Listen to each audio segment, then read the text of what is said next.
This video is called Fred Otts Sneeze, shot in 1894 by Edison, and it's known as one of the first films ever copyrighted in the US. And this man was one of Edison's assistants. But there's a reason why this video isn't considered the first movie. First, it's just a 5-second clip of a sneeze, with no real story or dramatic structure.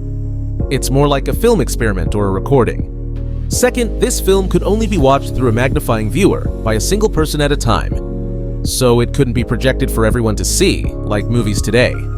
That's why Fred Otts Sneeze isn't considered the first movie.